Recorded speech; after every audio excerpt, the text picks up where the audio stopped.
Hello and welcome back to the Heart and Soul Yoga Life channel. Today I want to talk to you about how to become a really good listener. Personally, I can tell you one thing. I never have been the greatest listener in the past. I'm, as you might gather from the videos, quite an extroverted person, and I'm someone who has quite strong opinions. So I'm naturally someone, if I just let myself roll as I am, who will tend to talk over people, who will cut in with my own opinions, or who will just generally do a lot of talking. Taking my coaching training 10 years ago and then the continuation from then onwards has been incredibly valuable in learning a bunch of really, really good tools that allow me to become a much better listener. And when I'm in session, really make it all about the other person and allow them to take center stage and be there purely with the intention to serve them and to support them rather than driving any of my own agendas. The beauty of that is that you come to a place where you really understand people rather than projecting your own thoughts onto them. And that allows you to then build and hold rapport and to really show up for them in a whole new way.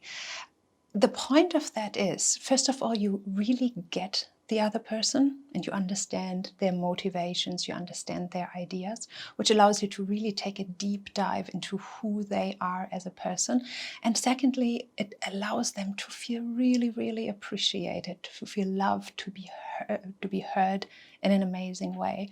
And therefore it can really strengthen your relationships. And as you might gather, it's a real gift and it extends to all areas of life. So of course it's wonderful within your family and within your friendship circle, but it also is a really great asset when it comes to business or when it comes to your job somewhere, whether you're in a leadership position and making your team feel really heard and feel open and encouraged to speak up, especially about things where it's about feedback and stuff that they might perceive you don't really want to hear.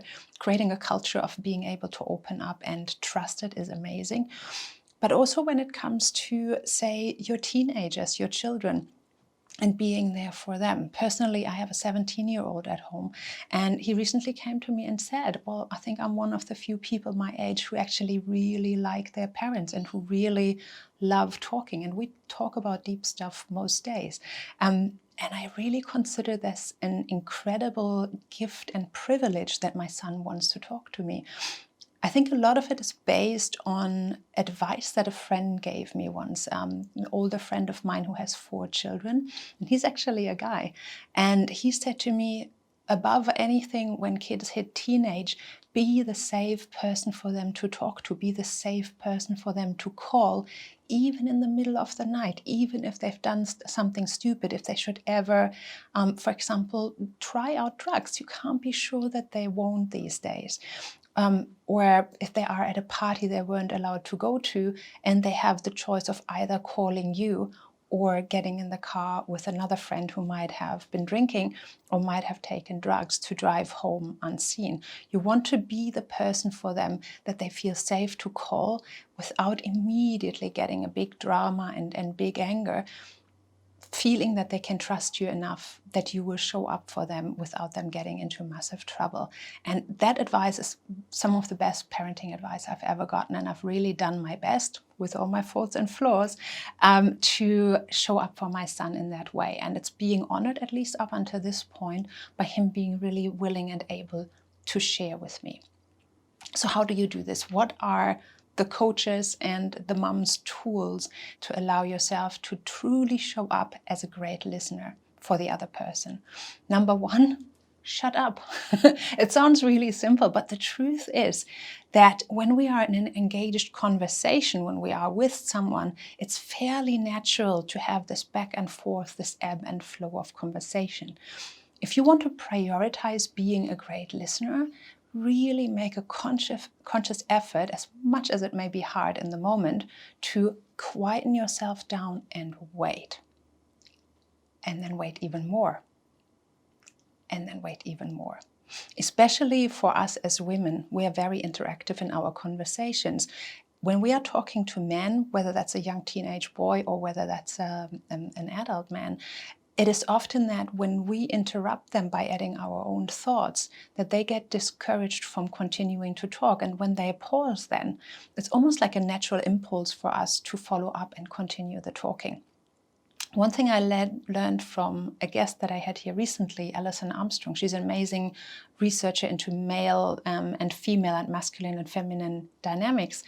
She talks a lot about how we should allow men in their thoughts to, by waiting and being silent, go into the treasure trove that is their own mind and wait for them to dig deeper and bring more to us. When I first read this, I started to experiment with it, and it's really true. Often when you sit with a male in deep conversation and you listen and you wait when they pause and you don't just continue talking, they will actually often after 5 seconds, after 10 seconds, come back with even more to add to the topic. Armstrong recommends that we actually wait until the other person says, okay, I think that's all, or starts to ask us another question. And whenever I try this, I'm amazed at how much more value, how much more deep thought comes when I don't just continue on with the conversation. So number one, shut up and listen and wait. Number two is really acknowledge their point. When you're speaking to someone, really hear them, acknowledge and validate what they are saying. A very elegant tool to use in this, and this is straight up from coaching practice, is to feed back to them what you have heard in their own words, basically mirror back what they have said. What I would do is to say, what I'm hearing is, and then feed back to them the essence of what they have said. That validates their points, and it validates that you have actually really picked up what they have said. And the beauty of it is that if you have misunderstood something or you are reflecting it back in a slightly inaccurate way, it allows them to clarify and to give you more specifics and more details that will allow for the points to be even more precise, which is really amazing. The next point is, rather than jumping in and adding to the conversation, is to ask questions. Number one, to really clarify so that you can understand. And number two, to allow them to add even more. Even if you just ask, okay, what else? What else? When you have emotional conversations and someone shares with you, is willing to be vulnerable enough to share a hurt or like a sadness or something that they have, rather than just listening to the one point and moving on, to go, is there anything else? Is there something else you want to tell me here? To really tease out more in-depth thought. Another point in becoming a really good listener is to really appreciate that they are sharing with you, like to really honor what a privilege it is that somebody else will open up to you. Some people really even go back and thank the other person for sharing, and in German, for example, where I come from, we don't really do that much. We would not say something like, thank you for sharing this.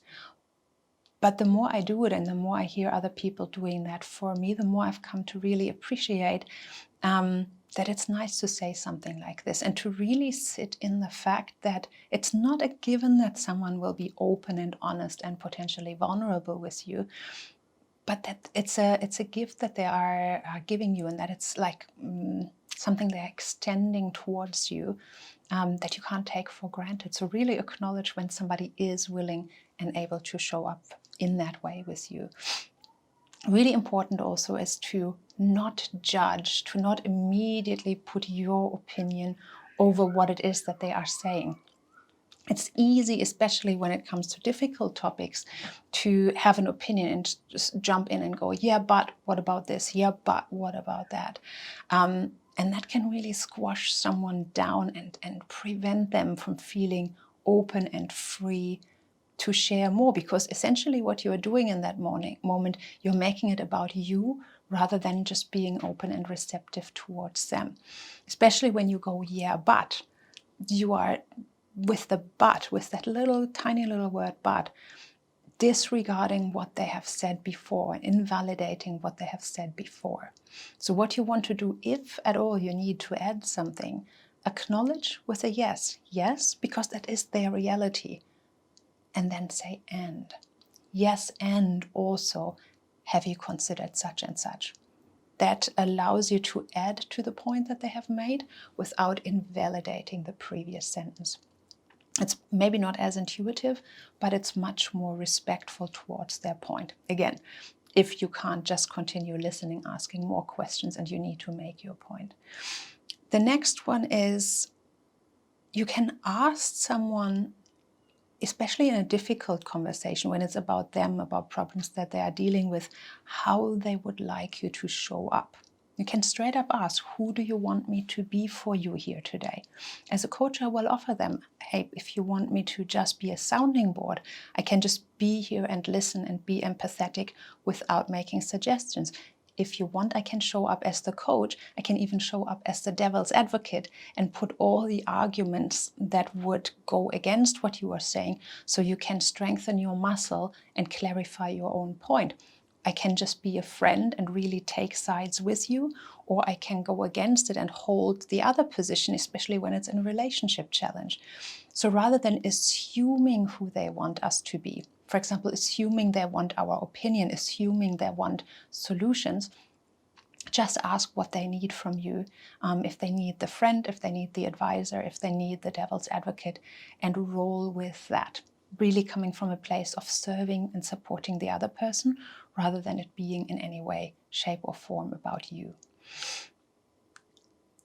But again, when it comes to advice or it comes to finding solutions to a problem, rather than jumping in and telling them what they could be doing or what they should be doing, it's a very elegant technique to ask them what it is that they think is best for them, because that empowers them to come up with their own solution, especially if it's someone who's a little bit shy or a little bit timid or insecure, because they will often easily deflect and rely on other people and their opinion and easily be swayed by what you might be saying. But if you really want to support such a person, ask them, what do you think?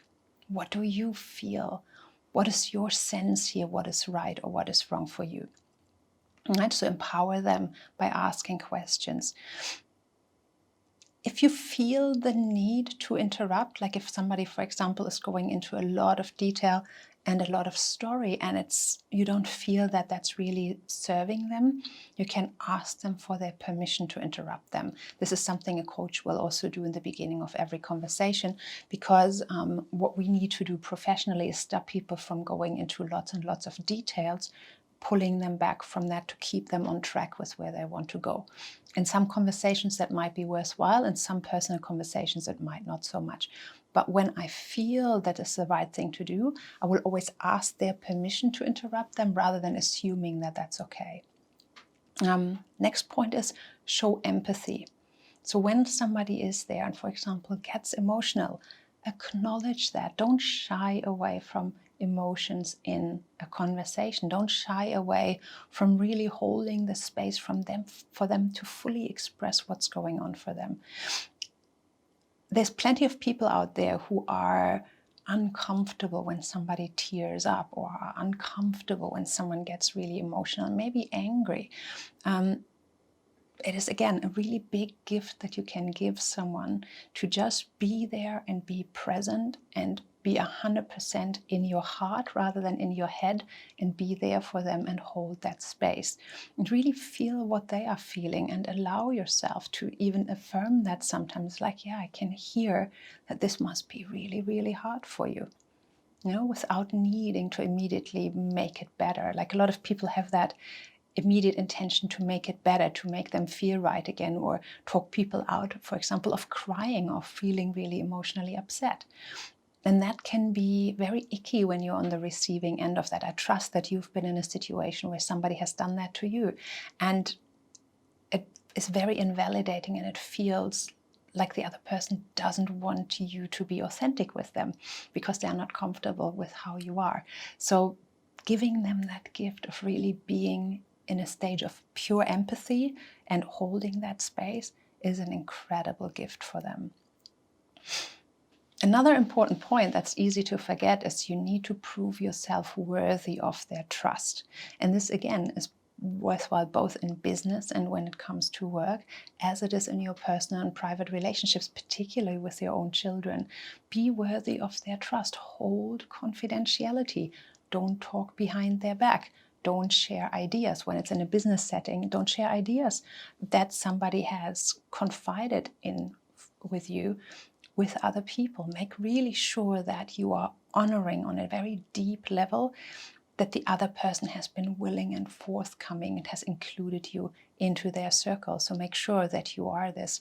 And ideally reciprocate. Like if somebody opens up with you and has that level of trust, be willing to have that level of trust with them as well. It goes a long way if you are willing to be vulnerable in return as well.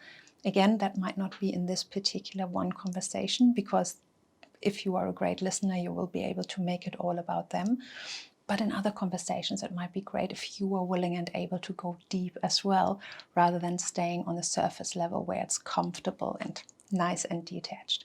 So really be there for the other person. To offer your listening is a real gift that you can give to someone. And on the flip side of that, it's an incredible honor to be trusted in that way. The gift and the honor. So make sure that you really internalize that and practice your listening. Actually start enjoying being the listener, being the quiet person in the background, and really showing up in a whole new, deep and amazing way for the person on the other side, because that's a gift that's incredibly valuable. Thank you so much if you've been listening up until now. Have a beautiful day. If you like the content of this channel, feel free to follow us and to like and share it. And if you have any comments, please feel free to leave them in the comments section. Thank you.